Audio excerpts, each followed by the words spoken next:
몽골 침입기의 새로운 입지에 새로운 형태로 만들어진 산성이 새로 출현하는 거예요.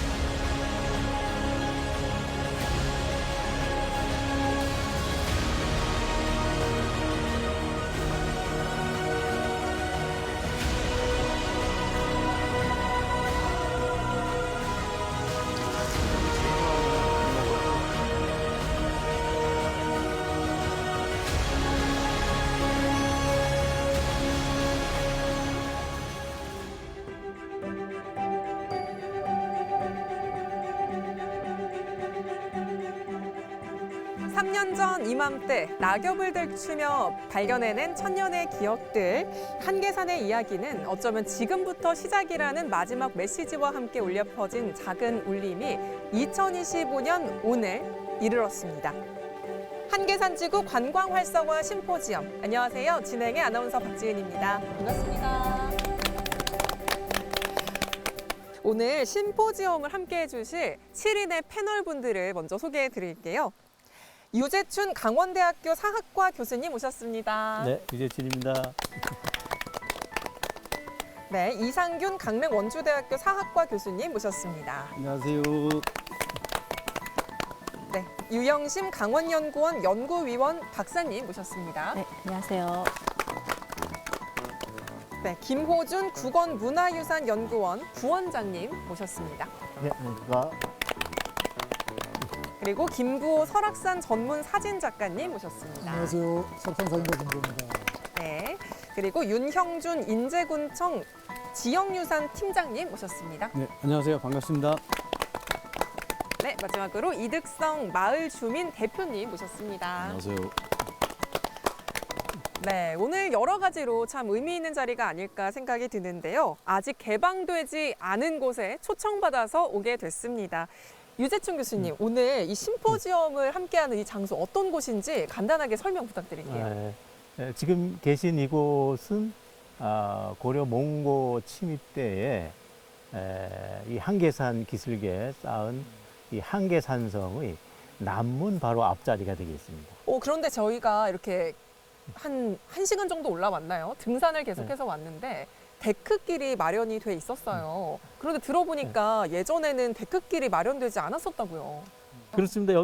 그래도 여기 지금 한계산성 요 하성, 요 남문까지 오는 데는 그렇게 이제 험하지는 않습니다만 그래도 이 초입서에는 상당히 이제 험한 곳들이 많았었고 네. 그리고 여기 이제 물을 또 이렇게 왔다 갔다 건너서 왔다 갔다 해야 되는 이제 그런 또 어려움이 있습니다. 여기가 여기에서 이제 쭉 1시간 이상 또 이제 올라가야지 요 한계산성 상성이 있습니다. 이제 거기는 이제 굉장히 거기가 더 험하고 굉장히 어렵습니다. 그래서 이 줄이나 다른 이런 것이 없으면은 오르내릴 수가 없습니다. 그 전에 또 밧줄을 타고 오르기도 했다고 들었어요. 그렇습니다. 그 예전에 제가 2010년도, 11년도 그때 조사할 때는 그 밧줄을 많이 가지고 와서 제가 그 직접 길을 만들어 놓고 그래요? 그리고서 오르내리면서 그 조사를 했었습니다. 교수님께서 간단하게 또 한계산성은 어떤 산성인지 또 설명 부탁드릴게요. 한계산성은 우리나라 산성 가운데에서는 가장 높은 지대에 축성된 산성입니다. 근데 이러한 그 험준하고 높은 지대에 축성된 것은 대개 이제 고려시대 몽골 침입 때에 사실 그 전에 사용하던 그런 성들이 몽고군에게 성공적으로 방어하는 성들이 아주 극히 드뭅니다. 그런데 이제 많은 인명 피해가 발생하고 하다 보니까 고려 정부에서는 정책적으로 방어 별감을 각 지역에 다 보내서 새로 성을 험준한 곳에 만들기 시작했습니다. 일부러 험준한 곳에. 그런데 이 한계산성도 바로 그 고려시대 때 만든 그 전형적인 산성 가운데 한 곳이 되는 거죠. 이 한계산성이 몽골군이 공격을 해서 점령하지 못한 성으로는 강원도에서 유일하다고요. 그렇습니다. 그 몽골 침입 때에 강원도 거의 전역에서 공격을 받았는데 대부분이 다 이제 함락이 됐고요. 네. 유일하게 이 쌍성 총관부에 소속돼 있던 몽골군들이 이곳을 공격했다가 여기에서 패전을 하게 됐는데요. 그 쌍성 총관부에 소속돼 있던 몽고군들이 여기에서 패전을 함으로 해서 세력을 영서 지역으로 확장하는 것을 여기서 제어하게 됐어요. 그 전쟁이 마무리되는 1260년까지 6차례의 전쟁이 일어났다 하거든요. 네.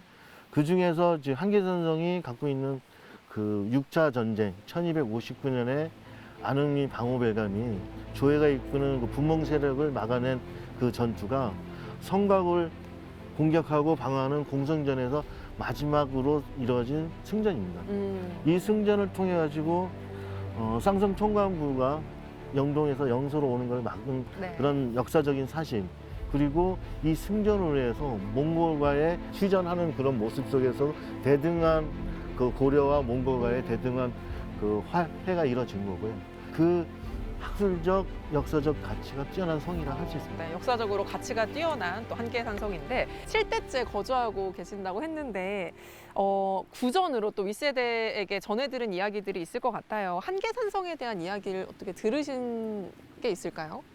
저희 마을이 이제 제내 마을이라고 있는데 네. 예, 이 제가 이제 그 기와를 걷다 해서 이제 기와 와차해서 와촌이라고도 하고요.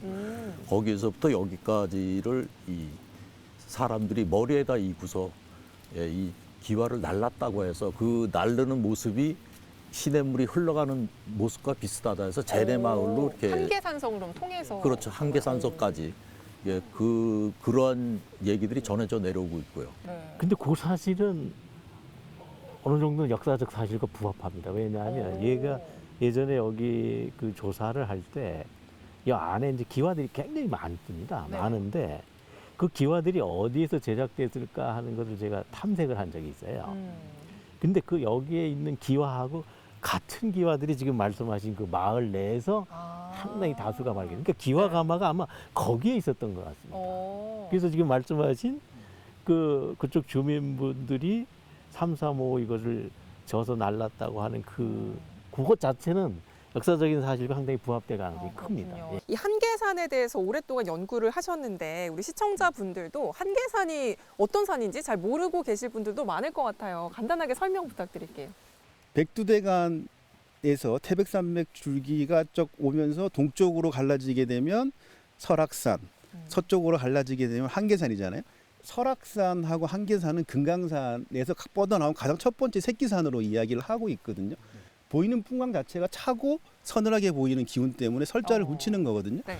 한계산이라고 하는 명칭에 한도 찰 한자를 쓰는 이유는 그거랑 같은 맥락으로 보셔야 됩니다. 그래서 산 자체가 돌이 많고 안개와 구름 때문에 풍기는 이미지가 서늘하다라고 하는 이미지. 서늘한 느낌을 예. 주는 산이라서 한계산이라는 이름이. 지금도 서늘하잖아요, 그죠? 네, 너무 예. 좀 춥기도 우리 저희 한데. 올라올 때는 땀 막 흘리다가 네, 그러니까요. 지금 막 앉아서 지금 저희가 옷깃을 여미어야 될 정도로 서늘하거든요. 네. 예. 설악산 어느 봉우리에서도 뭐 대청, 소청, 주청, 기대기 어느 정상에서도 볼 수 없는 기암계석 신비로움으로 가득한 그런 아주 탐색, 탐구의 대상이었습니다. 네, 신비로운 또 탐구의 대상이었다 한계산이. 이렇게 30년 동안 설악산을 찍어오신 작가님께서 말씀해 주셨고, 예, 한계산이라는 명칭은 지금은 공식적으로는 존재하지 않습니다. 지금 현재 지도나 각종 지리적으로는 이 한계산이 안산으로 표기되어 있습니다. 네. 그런데 본래는 이게 일제강점기 오기 전에는 거의 대부분의 모든 기록에 다 이 현대 이 산이 한계산으로 네. 표기가 돼 있고 태백산맥이 내려오다가 이 중부 지역에서 동쪽은 설악산이고 서쪽은 한계산이거든요. 가장 뚜렷한 두 산이 설악산과 이 한계산입니다. 그런데 그렇죠. 이게 일제강점기 이후로 지명이 정리되는 과정에서 이것이 뭔가 잘못돼서 한계산이라는 이름이 실종이 돼서 저는 그걸 좀 안타깝게 생각하고 그렇군요. 있었습니다. 이 안상이란 이상한 명칭을 빨리 버리고 그렇죠. 이름을 찾아야겠다는 생각에서 그쵸, 예. 제가 남들 작가들은 설악산 제1경을 찍을 때 저는 정말 남이 안 가는 이곳에 왔어요. 정말 일부러 남이 잘 안 오는 이곳에 와서 또 사진을 찍으셨다. 마을 주민들에게 한계산은 어떤 산이었나요? 그때까지만 해도 이 한계산이라는 지명이 그렇게 익숙하지 않았었어요. 아, 이게. 그래요? 예. 네. 그 이전에 이제 안산으로만 불려지다 보니까 그런 부분들이 좀 어떤 면에서는 좀 많이 안타까운 면도 있죠. 네. 저희 원 지명을 찾아가지고 한계리의 한계산을 좀 보관하는 게 주민들의 좀 깊은 뜻이에요. 네, 교수님 한계산에 대해서 이야기를 하고 있는데 이곳이 한계산인지 뭐 설악산인지 안산인지 뭔가요 도대체? 한계산이죠. 네, 한계산입니다. 지금 저희 네. 자 한계산성도 이야기를 하고 그다음에 한계사지라고 하는 게 또 있잖아요. 네. 거기에 탑 2개가 또 보물로 지정이 돼 있고 네. 그 주민분 말씀처럼 동네가 한계리인데 그렇죠. 한계산 산 성도 이름을 설악산으로 쓰고 있잖아요. 있고. 그러니까 안고 없는 찐빵이 돼버린 지금 상황이라고 보시면 되는데 그렇죠. 그 한계산이라고 하는 지명은 설악산보다는 조금 뒤늦게 나오긴 하지만 명확하게 구분돼 갖고 사용된 것은 고려시대 때부터 문헌에서 확인이 되거든요. 네. 그래서 그 한계사라고 하는 사찰명에서 그 연원을 찾을 수가 있고 한계사는 7세기 때에 만들어진 그러니까 남북국 시대 우리나라 통일신라 시대 때에 창건되는 절로 기록이 되어 있고 그러다가 이제 고려시대 때에 이제 한계산 그 한계성이라고 하는 이제 명칭이 나오고 한계산이라고 하는 최초의 그 고유명사로 이렇게 나오게 되는 것은 세종실록 지리지에 처음 나옵니다. 그 세종실록 지리지는 고려시대 고려 후기에 편찬됐던 지리지를 참고해서 사용을 했기 때문에 네. 최소 고려 후기 때부터는 한계산이라고 하는 지명을 가지고 있었다라고 하는 거죠. 조선 후기 고지도에는 뭐 한계산이라고 하는 명칭이 명확하게 계속 나오고 있고요. 네. 사실 그것보다 훨씬 더 공신력 있는 자료가 신증 동국 여지승남에 나와 있는 강원도 전도에 표기된 설악과 한계산입니다. 네.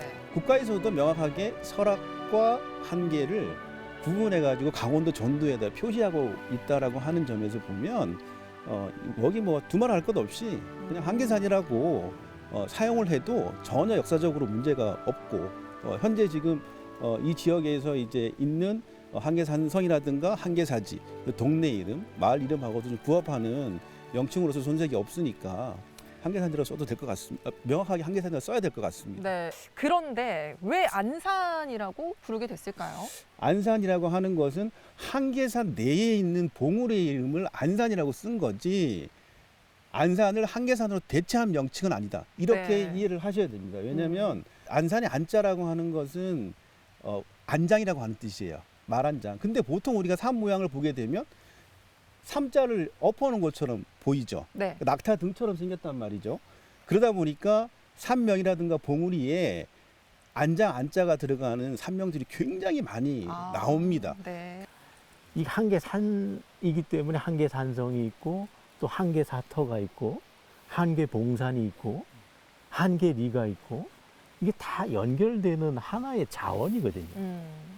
지명 자체도 지역 자산이 되는 네. 시대입니다. 근데 이 한계산이라는 명칭 자체는 일단 역사, 문화, 그리고 전통을 고루 담고 또 많은 스토리 콘텐츠가 함께하는 그런 지명이기 때문에 그 지명을 찾음으로 해서 이 지역에 그런 중요한 자산을 새로 만드는 것 같은 거거든요. 네. 그래서 사실 따로 이 산을 지명을 정착시키게 되면 조금 방금 이야기하신 대로 국립공원 명칭을 바꿈으로 해서 온 국민들이 한계산이라는 것을 새로 여기 저 작가님도 계시지만은 설악산과 다른 경관이시기 때문에 사진을 찍으셨다는 그쵸. 거 아니겠어요? 네. 근데 저도 여기 여러 번 와보지만 실제로 설악산과는 다른 경관을 가지고 있어요. 네. 한계산의 이름을 되찾는 게 관광 개발 측면에서 어떤 좀 영향이 있을까요? 그러니까 이게 단순히 이름을 바꾼다는 의미를 더 나아가서 네. 지금 뭐 8대째, 9대째 이렇게 지역을 지키고 계시는 사람분들한테는 지역에 대한 어떤 자긍심을 또 불어일으킬 수가 있고 네. 또 그것을 토대로 해서 새로운 어떤 또 삶의 그 동력을 또 줄 수 있는 부분이기 때문에 이것이 외부인들을 위한 어떤 관광적인 측면을 더 나아가서 지역민들이 이 또 터전으로서의 살아갈 수 있는 또 다른 힘을 줄 수 있는 그런 부분이라는 차원에서 더 의미가 깊지 않을까 생각이 듭니다. 한계산의 이름을 찾으려면 어떤 노력이 좀 필요할까요? 일단은 그 고증 작업이 필요하고요. 네. 근데 그 고증 작업이라고 하는 것은 이미 벌써 기존에 연구된 것들도 있고 자료는 많이 나와 있습니다. 근데 그게 이제 공론화 과정이 이제 제일 먼저 필요하고 일단 지역 주민들의 의견을 공론화시키고 그걸 그럼 제도적으로 반영을 해야 되잖아요. 네. 그러면 이제 지명위원회라고 하는 부분들 이런 것까지 이제 가서 지명이 이제 한계산 지명을 되찾게 되면 그 이후에 또 추가로 또 해야 될 것은 이게 지금 설악산 국립공원으로 지금 지정이 돼 있는데 설악 한계산 국립공원으로 다시 명칭을 바꿔서 그냥 이 국립공원 자체를 그냥 그 설악산이라고 하는 명칭보다는 인제의 특징을 담은 한계산 명칭이 명확하게 들어가서 네.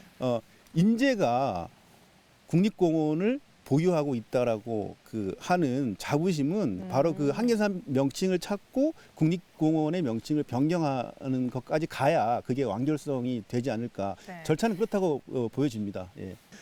그거 선결되지 않으면 아무리 한계산성이 유명하고 한계사터가 유명하고 마을 이름 한계리로 쓴다고 하더라도 그것이 나오게 되는 근원 자체가 지금 부정이 되게 되는 근원이 부정이 거잖아요. 되고. 그러면은 정체성 자체가 없어지게 되면 지역의 고유 자원이라고 볼 수가 있겠는가라고 네. 하는 부정적인 시각들이 있을 수가 있다라고 네. 하는 또 부분. 지역 이름도 한계리고 또 예. 한계산성도 다 있고 예. 한데 제 이름은 또 이름을 다르니까. 다르게 이렇게 변경해서 부르면 네.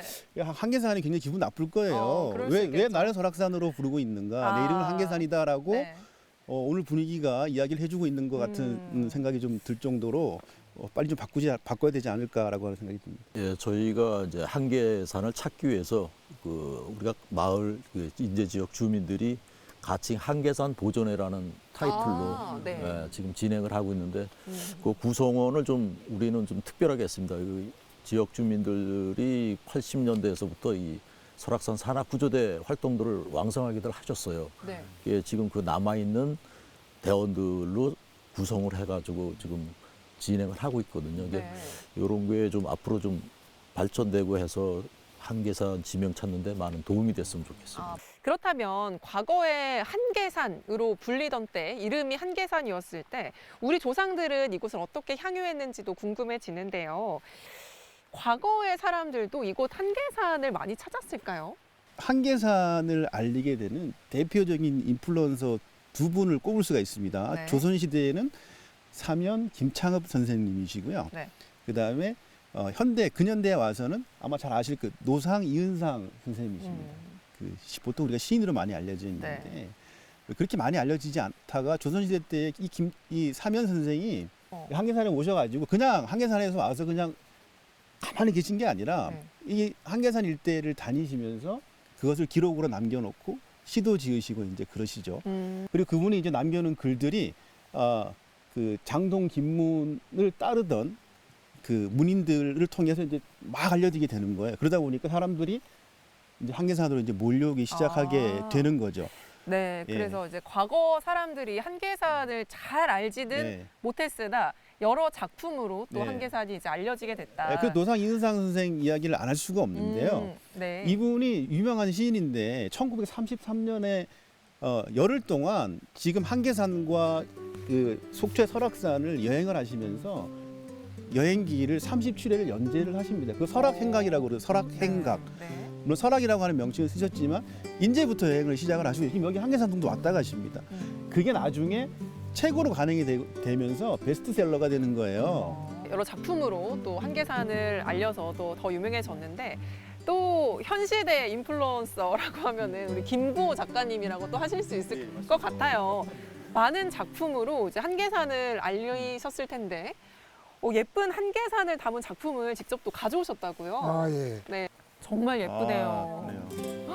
이게 무슨 꽃인가요? 털진달래. 일반 진달래에다가 털자를 붙이고. 한계산에 있는 털진달래. 네, 그래서 여기가 정상이고 이 치마바위, 고양이바위. 지금 우리가 있는 곳은 요 사이가 아이고. 되겠습니다. 요 사이 저기. 우리 앉아 있는, 그러네요. 요 아주 사이. 예쁜 곳에 저희가 지금 있네요. 이건 이제 가을인데요. 네. 약간 요즘 계절인가요? 네, 지금 정말 멋있네. 예쁘다. 신선에 사는 곳 아니에요? 우리 올라오면서 왼쪽으로 보였던 그 첫 바위 그 네. 자, 이런 한계라고 하는 명칭이 그러니까. 네, 치마바위라고. 네. 그래서 이제 해가 이게 동쪽이거든요. 네. 여기가 이제 한계리 쪽이고 여기가 지금 한계리죠. 와. 그래서 해가 여기서 대청봉 뒤에서 뜨면은 이 서북지능성에 그림자가 생겨가지고 자연스럽게 이렇게 이거를 다 직접 그렇죠. 찍으신 거잖아요, 그렇죠? 아, 고맙습니다. 멋진 사진입니다. 네. 세상에 동영사진이 없으니까 처음 네. 이제 제가 공개하는 거고 이제 정말. 이런 사진이 너무 이제 제가 볼 때는 아깝고 해서 이름 석자를 남겨야 되겠다 해서 네. 내년에는 요 사진들이 아마 인사동에 전시가 인사동에 되나요? 전시를 합니다. 아, 그렇구나. 그래서 그것도 그때 좀 보러 우리 가야겠네요. 저희 연락 좀 한 번씩 네. 오셔서 아, 사랑의 알겠습니다. 비경들을 한번 감상해 주십시오. 또 한계산에 어떤 요즘 말로 핫플레이스라고 할 곳이 또 어딘지 궁금한데 이렇게 예쁜데 어딘가요? 대승폭포, 한계폭포, 여기 그 12선화탕 다 마찬가지고요. 네. 앞에 먼저 다녀오신 분이 남겨놓은 글, 그 글 속에서 그 사람이 가장 감명 깊게 본 장소를 가다 보니까 또 오. 거기를 가게 되고 네. 그러니까 그 어떤 특정 장소가 이제 핫플레이스가 되는데 그 폭포나 사람들이 많이 찾던 근처의 바위에 보게 되면 글씨들이 많이 새겨져 있습니다. 그걸 이제 암강문이라고 이야기를 보통 우리가 하는데 당시에 조선시대 때에 이렇게 유람을 다니시는 분들은 거기에다가 자신의 이름이나 시를 오. 돌에다가 이제 새겨놓게 되거든요. 그래서 그거는 이제 현장에 있는 사람들이 관광한 증거다 이렇게 이제 이야기를 하고 유명한 장소일수록 그런 글들이 굉장히 많이 새겨져 있습니다. 저는 그 문화유산 관련돼 가지고 인제 한계사지에 대해서 좀 고민을 좀 해봤습니다. 한계사지요. 그 한계사지에는 3층 석탑이 보물로 지정되어 있는데요. 이런 사찰 내에서 탑 2개가 보물이나 국부로 지정된 게 우리가 불국사에 있는 석가탑과 다부탑, 그리고 가문사지 석탑, 네. 그리고 영동 옥천에도 있고요. 그 다음에 한계사지처럼 산지 지형에 조성되어 있는 사찰에서는 그 비교할 수 없는 사례가 그렇게 많지 않거든요. 네. 그렇기 때문에 한계사지가 1985년도에 발굴조사 강원대학교 박물관에서 발굴조사 능력 도지정문화유산으로 지금 돼 있는데 40년이 지났습니다. 네. 그런 보물을 갖고 있고 그때 85년도 당시에도 불상에 관련된 대자들이 나오고 중요한 유물들이 나왔는데 지금은 그 보물과 그다음에 도지정문화재로 돼 있지만은 발굴 조사를 더해서 사적으로 지정해가지고 문화유산으로서 한계산성과 한계산을 연관시킬 수 있는 어떻게 보면 관광장으로 할 수 있는 계기가 있을 것 같아서 네. 그런 부분이 필요하다고 생각되고요. 과거 조상들이 눈과 마음에 담았던 한계산을 우리도 잘 누릴 수 있으면 좋겠는데요. 한계산을 관광지로 어떻게 잘 발전시킬 수 있을지 이야기 나눠보겠습니다. 이 한계산으로 명칭이 변경되고 인제군의 대표 자원이 되기 위한 방안 뭐라고 보시나요? 일단은 한계산이 설악산을 배제하고는 이제 그 단계가 있는데 네. 배제하고는 일단은 조금 그 배제하기보다는 함께 같이 가는 방안을 먼저 생각해 보는 게 좋을 것 같아요. 네. 그러니까 설악산이 갖고 있는 브랜드 네임이 있잖아요. 네. 그 네이밍을 한계산이 적극적으로 좀 활용을 하고 그 안에 또 한계산이 갖고 있는 역사적인 앞서서 말씀해 주신 그런 다양한 스토리를 가지고 역사 탐방로의 그런 독보적인 어떤 그런 자원을 만들어가는 방안들이 중요할 것 같고요. 한계산이라는 인지도를 알리기에도 많은 이제 시간이 좀 필요한 부분이 있으니까 네. 설악산이 갖고 있는 그런 설악의 아름다움과 어떤 한계산이 갖고 있는 어떤 역사적인 어떤 스토리를 같이 융합하는 것들이 단계적으로 이루어져서 설악산에서 한계산이 좀 독립해서 나올 수 있게끔 하는 그런 방안들이 필요하지 않을까. 강원도 내에 많은 트레킹 코스가 있지만 또 여기는 아까도 저 오면서도 봤지만 왠지 뭔가 사람의 손이 좀 덜 닿은 듯한, 그러니까 여기서 오면 왠지 사람이 한 번쯤 자기를 좀 더 생각해 볼 수 있는 그런 네. 코스를 주는 거, 그런 느낌이 좀 있기 때문에 그런 것들 좀 특화해서 트레킹 코스를 만들고, 근데 이게 구간마다 이제 좀 코스의 그 난이도가 다를 것 같아요. 네. 그러면 이제 코스를 좀 나눠서 아이들을 데리고 올 수 있는 그런 구간도 있을 거고, 전문 트레킹인들을 위한 코스가 있을 거고, 인제를 대표하는 컨텐츠를 하나로 묶으면 뭘까를 좀 고민을 했을 때, 이제 뭐 일본의 야마시타현의 어떤 그런 힐링 테라피 뭐 이런 것처럼 여기는 이제 사운드 포레스트의 개념을 좀 가져가면 어떨까 하는. 네. 아까도 이렇게 올라오면서 보니까 다양한 그 냇가의 그 물소리하고 지금도 지금 새소리 들리잖아요. 네. 새소리들, 또 바람에 이렇게 잎이 이렇게 같이 부딪히는 그런 소리들, 이런 소리들이 결국은 이 한계산의 정체성이 아닐까 생각이 들어요. 그래서 자연의 소리를 네, 접목해서. 그래서 사운드 포레스트 인제 이런 브랜드를 한번 전체의 그런 이 한계산 한번 묶어보는 건 어떨까 생각이 네, 듭니다. 또 말씀을 들어보니까 다양한 또 방안이 있겠네요. 활성화 방안이 있을 것 같은데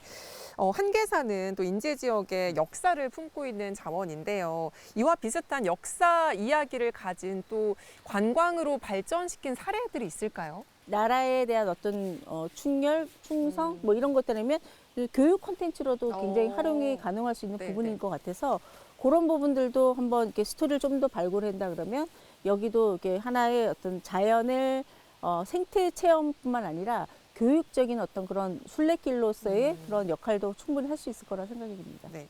우선 한계 권역을 권역으로 묶어서 여러 가지 제안을 주신 거에 대해서는 행정적으로 저희들도 장단기적인 어떤 그 행정 계획을 수립하는 데 큰 도움이 될 것 같고요.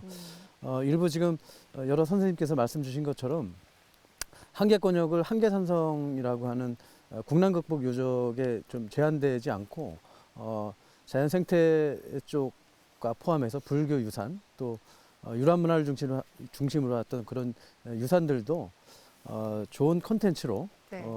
교육 콘텐츠로 활성화해서 저희 뭐 평생교육이라든가 또 일단은 여러 가지 이제 교육 문화 프로그램으로 활성화시킬 수 있는 전략들을 제시해 준 것 같아서요. 네. 저희가 당장 사무실에 들어가면 좋은 예산이나 이런 부분들도 적극 투자하고 네. 제도적으로 좀 보완을 해서 준비를 하도록 하겠습니다. 윤영준 팀장님을 잘 모셨네요. 아주 이 자리가 의미 있는 자리가 될 것 같고. 김부호 사진 작가님은 좀 어떻게 생각하세요? 이 한계산을 문화관광 자원으로 활용하기로 했을 때도 어떤 기대를 할 수 있을까요? 요즘 관광 트렌드는요. 거기 가서 한 컷이 나와야 되잖아요. 예, 역시 인증샷. 사진 작가로서의 예. 시선. 대청봉 가면은 줄이 서 있어요. 무엇 때문이냐? 한 컷. 네. 한 컷 나와야 돼요. 네. 그래야 그거 가족들에게 안부 전할 때 보내주고 친구 나 여기 왔어. 자존감도 세우고. 한계산성도 마찬가지라 생각합니다. 여기 와서 역사적인 거를 기반으로 한 컷이 나와야 됩니다. 그림이. 네. 예, 또 그거를 인생샷 명소를 예, 만들면 예. 또 이제 그렇게 관광 하고 활성화가 될 것 같다. 네. 설악산 국립공원 저기 설악동에서요. 토항속 폭포의 어떤 일반인들의 눈높이를 충족시키기 위해서 950개 정도 계단을 만들었어요. 전망대를. 왜 여기는 못합니까? 950계단도 그거 만들었는데. 여기는 평지에다가 이렇게 데크길 무릉계곡처럼 만들면 난 가능하다고 봅니다. 다만 이제 행정적으로 규제라든가 뭐 여러 가지 많겠지만 이제 시작이니까 충분히 가능하다 생각하고 네. 거기에 대한 효과는 기대 이상의 엄청날 거라고 생각합니다. 지금 이 한계산성이 이제 조만간에 개방이 되지 않습니까? 네. 그러니까 여기에 발맞춰서 여기에 이어져 있는 한계산까지 이 부분적인 개방이 이루어진다면은 진짜 이 우리나라 국민들의 그 공유할 수 있는 저것도 있지만 산악인들의 이쪽이 상당히 로망입니다. 오고 싶어도 못 오는 그런 산이다 보니까 네. 이게 개방이 된다면 그 기대 효과는 상당히 클 거라고 봅니다. 그러면 주민 대표로서 이 한계산이 좀 롤모델로 삼을 만한 그런 관광지가 있을까요? 지금 그 우리 인제군에도 보면은 그 곰배령이라든가 네. 용릉 그 체험이라든가 이런 거를 지역의 주민들하고 이제 활성화 시켜가지고 지금 상당히 성공적인 사례들이 많이 있거든요. 그래요? 이러한 체계적으로 제도권 안으로 끌어들여가지고 한다면은 충분히 가능하다고 봅니다. 네.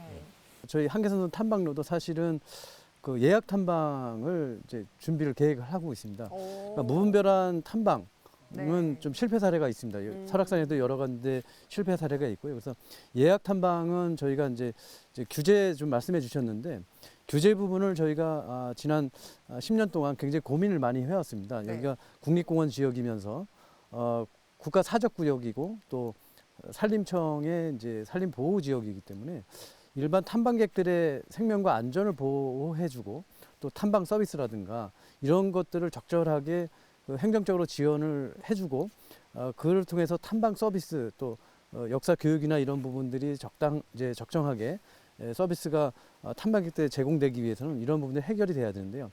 그 사례가 지금 이제 선생님께서 말씀해주신 용릉이나 곰배령 사례일 수도 있습니다. 왜냐하면 불특정 다수의 그 탐방객들에게 개방을 해놨을 때는 효과 단기간에 있어서는 물량의 효과는 있을 수는 있지만 한계산성의 역사적 가치 또 역사 교육의 장으로서의 이런 장기적인 지속 가능한 어떤 탐방 효과라든가 관광 효과를 고려했을 때는 예약 탐방도 가치를 드높이고 하는 데 있어서 중요한 어떤 장치라고 생각을 해서 그 부분을 저희도 행정에서 적극적으로 검토를 하고 있습니다. 문화유산도 쉬어야 되고요. 산도 쉬어야 됩니다. 그래서 그거를 제한 탐방을 규제라고 보는 게 아니라 네. 그 다음 사람들의 더 나은 탐방을 위한 일종의 그쵸. 그 탐방을 제공해주는 말하지 못하는 무언가지만 이들도 쉴 수 있는 시간을 마련해 준다라고 생각을 해야 되거든요. 개방을 하게 되면요, 관광 효과가 분명히 있겠죠. 근데 주민분들 입장에서 어떨지 궁금한데, 개방을 하게 되면 주민분들 입장에서는 좀 좋은가요? 당연히 좋죠. 오, 그 사례들을 보면은 네. 그 몇 년 전에 그 남설악 쪽에 오색 만경대를 개방했을 때 네. 어마어마한 진짜 그 교통량 폭주도 하고 오. 그 상당히 그 대단한 성과를 거뒀거든요. 그리고 네.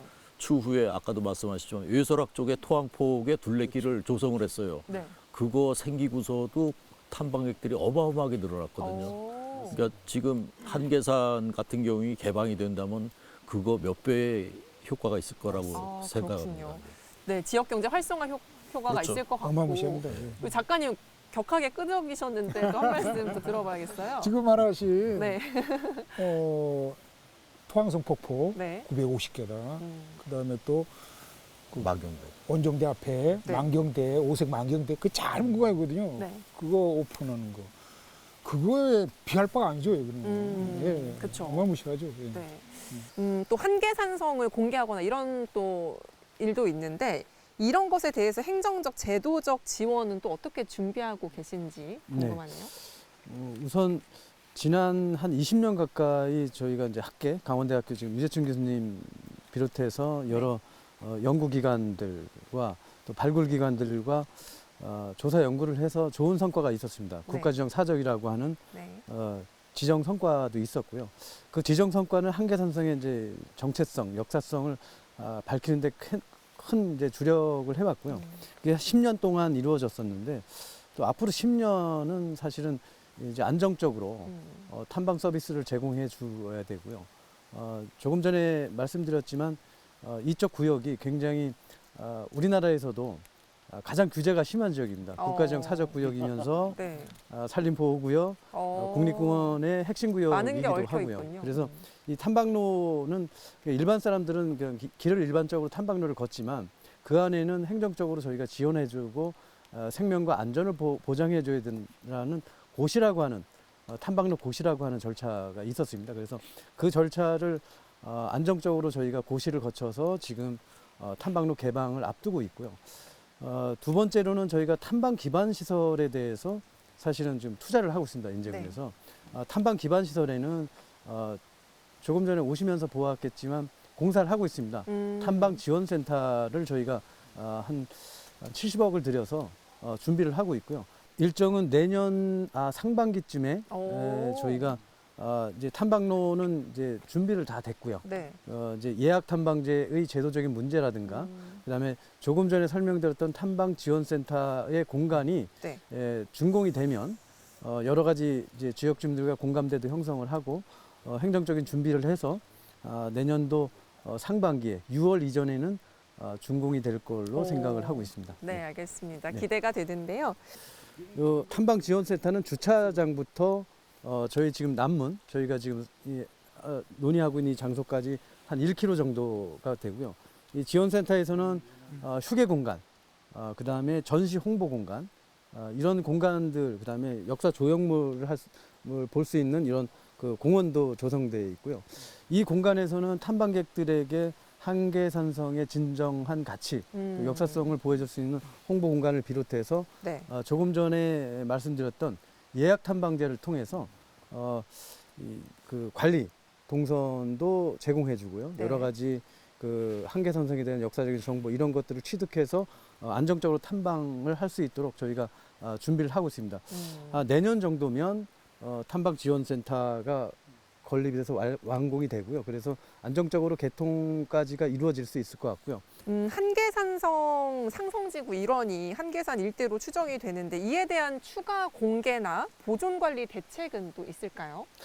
예, 좀 장기적인 계획인 것 같습니다. 여러 연구하시는 선생님들께서 한계산성의 진정한 가치 잘 보존되고 있는 것이 사실은 상성 지역입니다. 상성 지역은 근데 사실은 좀 안전의 사각지대로 좀 남아 있습니다. 네. 일반인들이 접근하기 좀 어려운 구간이고요. 절벽과 험한 경사지로 되어 있는데 사실은 이곳이 한계산성의 어떤 완연한 어떤 성격, 중세식의 성격을 갖추고 있는 곳이기도 하거든요. 그래서 저희 인제군에서는 관리용 탐방로를 2단계 사업으로 좀 준비를 계획하고 있고요. 네. 규제가 많은 그 한계산성이지만은 네. 일단은 산성을 찾게 될 수 있는 어떤 문화유적의 가치, 역사성을 그 사적 국가 지정 문화유산으로 돼 있기 때문에 충분한 거고요.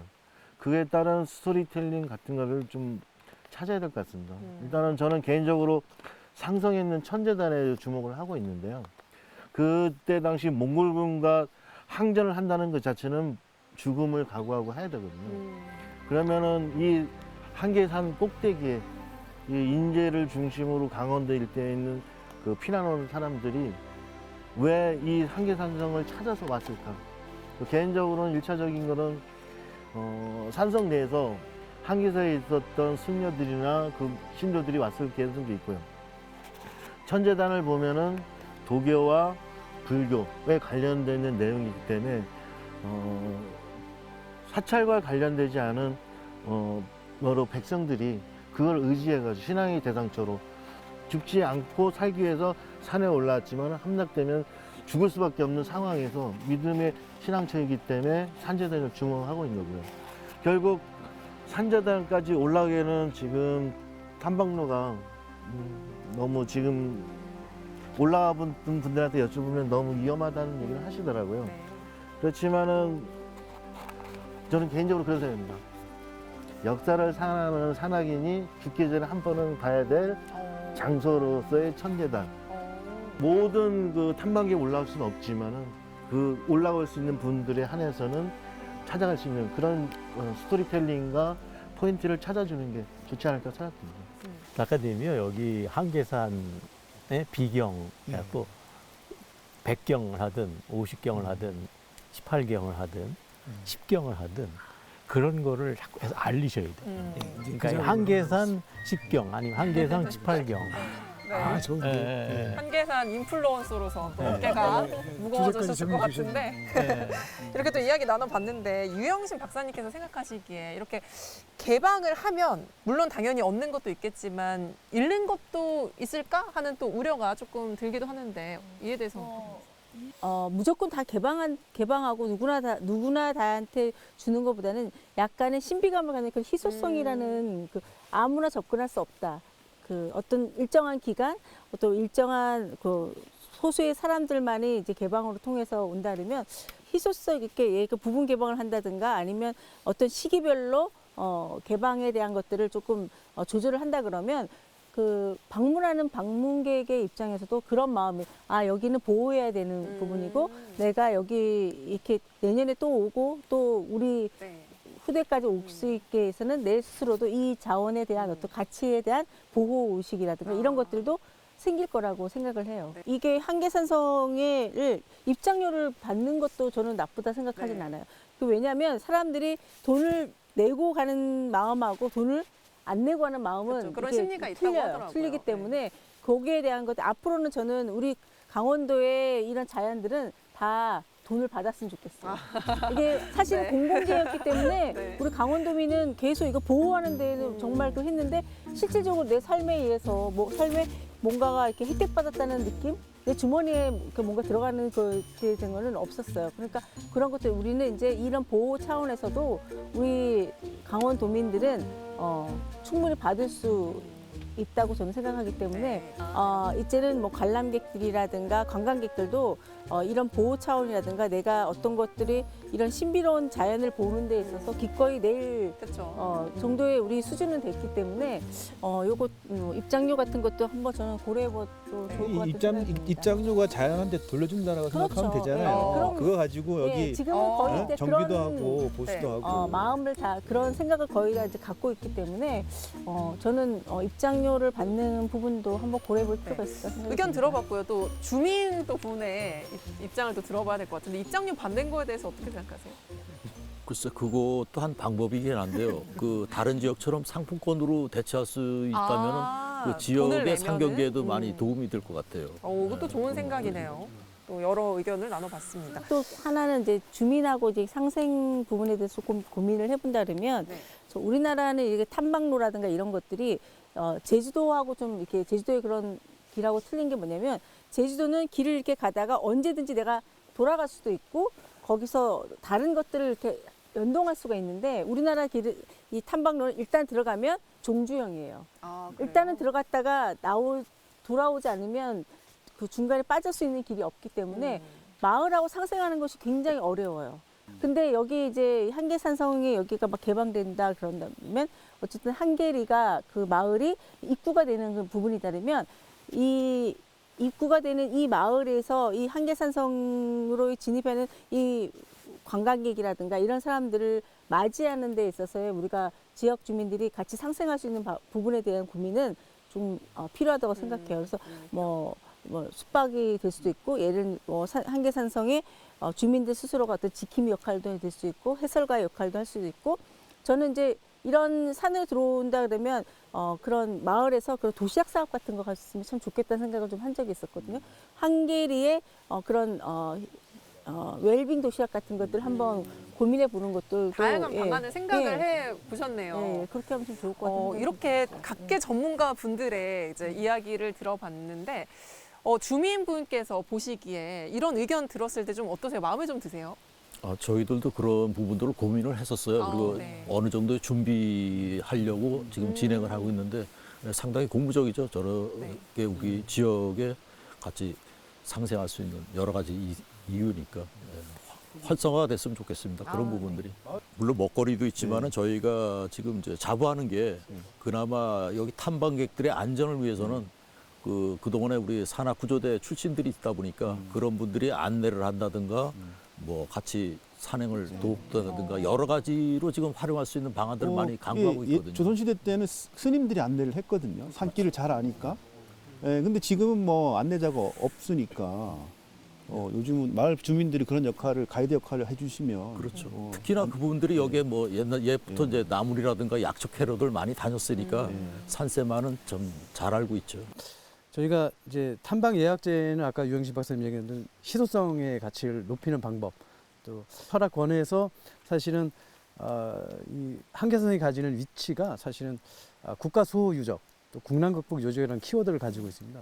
이것은 굉장히 이제 무거운 주제이기도 하지만 사실은 저희가 꼭 가져가야 될 문화유산의 가치를 가져가야 될 부분이기 때문에 그래서 이 부분을 지역 주민들과 공감할 수 있는 부분은 사실은 문화유산 해설사를 지역 주민들과 같이 공유해서 프로그램을 운영하는 것을 한번 저희들도 계획을 하고 있는데요. 그래서 직접 지역 주민들이 탐방객들을 안내하고 한계산성의 가치나 역사성을 설명해주는 그런 교육 프로그램을 지금 준비를 하고 있습니다. 그래서 교육 프로그램이요?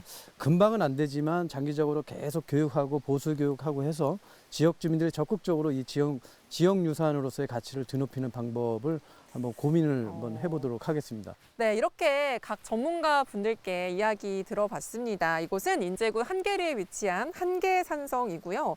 한계산지구 관광 활성화 심포지엄을 함께하고 계신데요. 오늘 이 자리가 한계산 역사에 참 의미 있는 자리가 되지 않을까 싶은 생각이 듭니다. 이 한계산이라는 명칭이 독립이 되고 또 내년도에 이제 여기 탐방로가 공식적으로 개방이 된다고 하니까 앞으로 이 한계산이라고 하는 산 명칭이 독립되면서 가져올 여러 가지 부수적인 효과들을 좀 잘 결합시킬 수 있는, 그래서 한계령에서부터 백담사에 이르기까지 여기는 여러 가지 그 역사 문화적인 요소들이 두루 또 분포되어 있습니다. 그래서 그런 것들을 좀 체계적으로 잘 엮어서 정말 이 한계산을 중심으로 하는 좋은 그런 역사 문화 또 지역의 자원에 될 수 있도록 이렇게 했으면 좋겠고요. 또 이 개방 문제도 물론 이제 이 뭐 규제라고 생각할 것이 아니라 지금은 다 사실은 길이 있습니다. 그래서 단계적으로 앞으로 이제 그 다음에 상성 또 그 다음에 이제 한계산 정상까지 등반을 누구나 할 수 있는 이것도 이제 단계적으로 해야 될 일이거든요. 근데 이게 하루아침에 뭐 규제를 푼다고 될 일이 아니에요, 이거는. 왜냐하면 여기는 여러 가지 이제 안전 문제도 있고 군에서나 국립공원공단에서 그렇다면은 그 주 등산로 입구를 어디로 잡을 것인가 이게 여러 가지 연구해야 될 사항들이 많습니다. 그래서 그런 것들이 조목조목 잘 서로 꿰져서 또 강원도 이 인제에 좋은 그런 새로운 자연은 여기 원래 있었던 거지만 우리 사람이 만드는 거거든요. 명칭을 바꾸고 새로 뭔가 체계화시키는 이런 것들을 좀 잘해서 이 지역에 좋은 그런 자원이 되기를 진심으로 바라고 저로서는 또 오랫동안 여기 와서 학술조사하고 하면서 국가사적이 지정되고 또 과거 15년 전에는 뭐 여기에서 이런 자리가 있으리라고 전혀 꿈에도 생각하지 못했습니다만 여러 가지 참 감회가 깊고 또 보람이 있는 그런 자리였습니다. 네, 잘 들었습니다. 특히 자연을 이야기할 때는 변화하지 않는 것이 제일 좋다라고 사람들이 이야기를 하는데 그 변화라고 하는 것이 주변 환경의 변화가 아니라 오늘 심포지엄을 통해서 이 있는 그대로의 모습이 잘 사람들한테 좀 전달이 돼서 이게 지역에 계시는 분들의 좀 삶의 질 향상에 도움까지 된다고 한다 그러면 내가 품고 있는 문화유산이든 자연이든 이런 것들을 지역에서 조금 더 그 애착을 가지고 관리하지 않을까. 사실 이것들은 지역에서 관심이 없으면 절대 바깥으로 이게 알려지거나 할 수가 없거든요. 그리고 또 이것이 개방이 되고 많이 알려지는 반대급부적으로 오는 부정적인 현상들도 반드시 있을 것입니다. 그런 것들도 지역 주민들께서 잘 커버를 하시고 지키려고 하는 이것을 지키려고 하는 노력이 더해져야 이게 오래도록 지역의 자산으로서 전국적으로 유명세를 알리는 자산이 될 수 있다. 그런 생각을 좀 해봤고요. 한계산성 그 사적 지정 프로젝트나 문화관광 자원화 프로젝트를 하면서 가장 큰 변화를 이제 받았던 것은 지역 주민들이 이 한계산성을 굉장히 소중한 지역 자산으로 생각한다라는 느낌을 받았고 그것 때문에 20년 가까이 이렇게 큰 사업, 이 지속적인 사업을 해왔던 것 같습니다. 그래서 이 한계산성에 대한 역사적 가치, 또 역사 자원으로서의 가치가 지역 주민들에게 소중한 자원으로 관광은 사실은 시설 투자나 이런 게 그치지 않거든요. 관광 시설에 머무는 것이 아니라 하나의 지역의 자산과 가치, 또 공공재로서 큰 역할을 해왔으면 앞으로도 해 나갔으면 좋을 것 같습니다.